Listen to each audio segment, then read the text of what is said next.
Assalamualaikum warahmatullahi wabarakatuh. Perkenalkan, nama saya Anissa Putri Anggasari dari jurusan Sistem Informasi kelas 6B.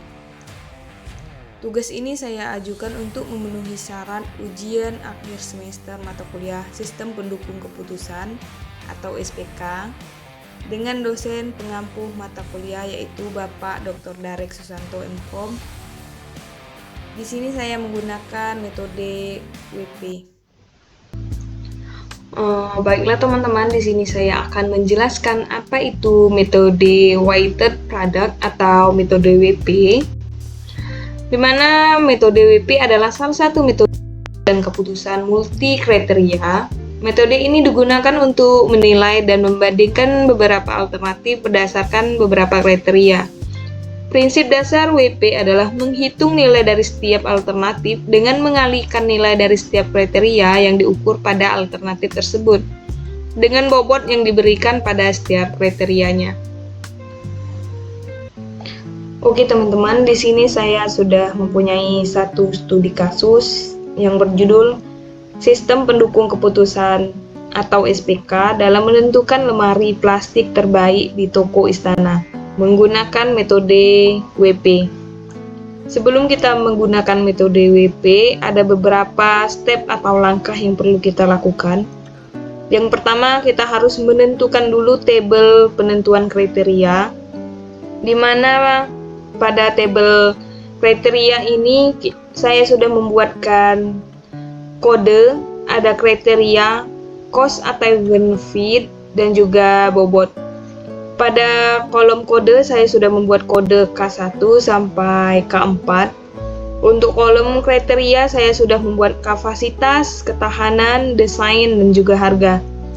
Untuk pada kolom cost atau benefit, untuk kapasitasnya saya membuat benefit, ketahanan juga benefit, desain benefit. Untuk harganya saya membuat cost. Untuk selanjutnya teman-teman, kita harus membuat tabel alternatif, di mana tabel alternatif sendiri kita memasukkan nama barang yang ingin kita bandingkan. Di sini ada kode dan juga merek. Pada kode saya membuat A1 sampai 4, di mana A1 ada produk Napoli, yang A2 yaitu Lion Star, ada A3 Tupperware, ada juga yang keempat Pro Design. Untuk selanjutnya kita harus membuat kriteria atau bobot. Di sini opsional ya teman-teman. Teman-teman bisa membuat kriteria dan bobot ini sesuai dengan keinginan teman-teman.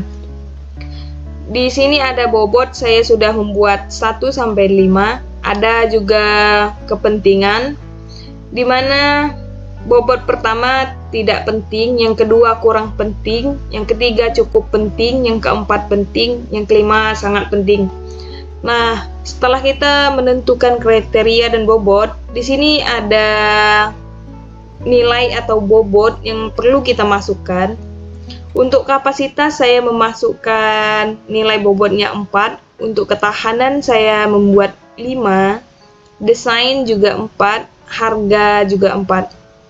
Untuk mempermudah langkah selanjutnya, di sini kita harus menotalkan dulu jumlah dari nilai bobot, di mana mempunyai rumus yaitu sama dengan sum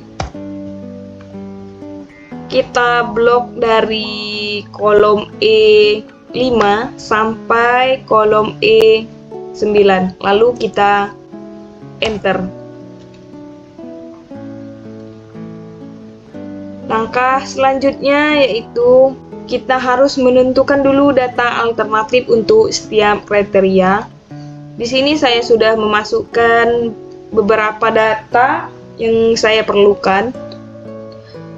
Untuk A1 ada kapasitasnya saya membuat 80 liter. Untuk K2-nya saya membuat ketahanannya itu selama 5 tahun. Untuk K3 desain saya membuat 7 dari per 10. Untuk K4 itu harga saya membuat dari 500.000. Teman-teman di sini bisa membuat data alternatif untuk setiap kriteria ini sesuai dengan kebutuhan teman-teman ya. Kalau saya sudah membuat data ini. Dan selanjutnya ada nilai normalisasi bobot kriteria. Di sini kita harus menormalisasi dulu bobot kriteria dengan rumus, yaitu kita harus menjumlahkan dulu sama dengan, kita buat sama dengan nilai bobot kapasitas kita bagi dengan jumlah bobot. Untuk nilainya supaya tidak berubah, maka kita kunci pada total bobot. Bisa teman-teman menekan F4 atau secara manual seperti ini. Setelah kita masukkan rumus ini, kita langsung tekan enter. Nah, untuk mempermudah kerja kita langsung menarik tombol ini ke bawah, maka nilainya akan berubah secara otomatis menurut dengan nilai yang atas. Di sini kita menotalkan dari nilai bobot atau kepentingan dengan cara yaitu sama dengan sum. Kita blok dari C1, C21 sampai dengan C24, lalu kita enter.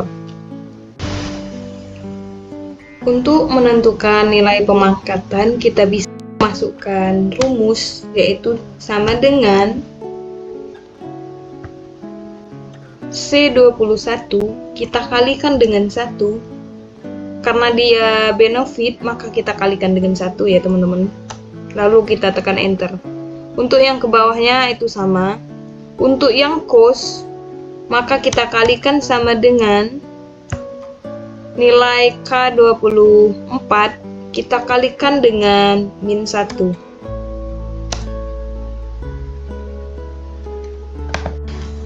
Untuk langkah selanjutnya kita menentukan nilai vektor S, di mana kita bisa mendapatkan nilai vektor S dengan memasukkan rumus, yaitu sama dengan, kita klik pada K1,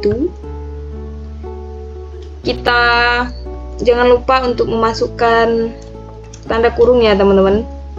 Kita pangkatkan pada pemangkat K1, lalu kita tutup kurung, kita kalikan dengan K2, kita pangkatkan lagi dengan pemangkat K2, kita kali dengan K3, kita pangkatkan lagi, kita kalikan dengan K4, kita pangkatkan dengan pemangkat K4, lalu kita tutup kurung. Di sini teman-teman bisa mengunci nilai dari F21 sampai 24 agar nilainya tidak berubah. Teman-teman bisa menguncinya dengan menekan tombol F4 atau secara manual.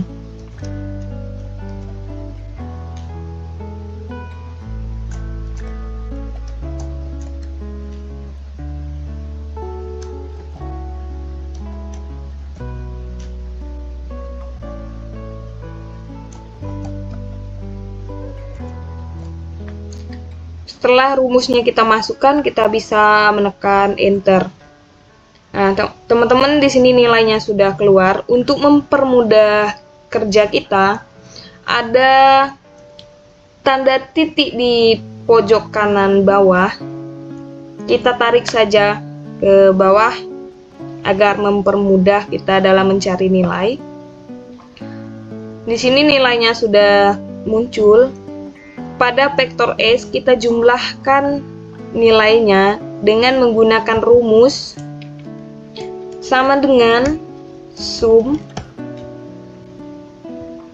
Kita klik pada kolom C29, lalu kita tarik sampai C32, lalu kita tekan enter. Nah, nilai dari jumlah vektor S sudah kita dapatkan. Baiklah, untuk langkah selanjutnya kita menentukan nilai vektor V, di mana untuk mendapatkan nilai vektor P kita bisa memasukkan rumus, yaitu sama dengan kita klik pada bagian nilai C29, lalu kita bagi dengan total nilai vektor S. Agar nilainya tidak berubah, maka kita kunci nilai dari total vektor S, lalu kita tekan enter. Untuk mempermudah, kita tinggal tarik saja ke bawah. Nah, untuk tahap selanjutnya, untuk perankingan, kita bisa menggunakan rumus, yaitu sama dengan rank. Kita klik pada nilai vektor V pada kode A1. Kita ketik koma, lalu kita blok dari G29 sampai G32, lalu kita ketik koma, kita kasih nilai 0 di belakangnya, lalu tutup kurung dan enter. Begitu juga untuk langkah selanjutnya. Baiklah teman-teman, setelah beberapa step yang kita lakukan menghitung menggunakan metode WP, maka dari 4 jenis lemari yang kita masukkan di atas, hanya ada satu lemari yang paling terbaik, yaitu dengan kode A atau Tupperware. Baiklah teman-teman, itulah yang dapat saya sampaikan. Apabila ada kesalahan, saya mohon maaf. Saya akhiri. Wassalamualaikum warahmatullahi wabarakatuh.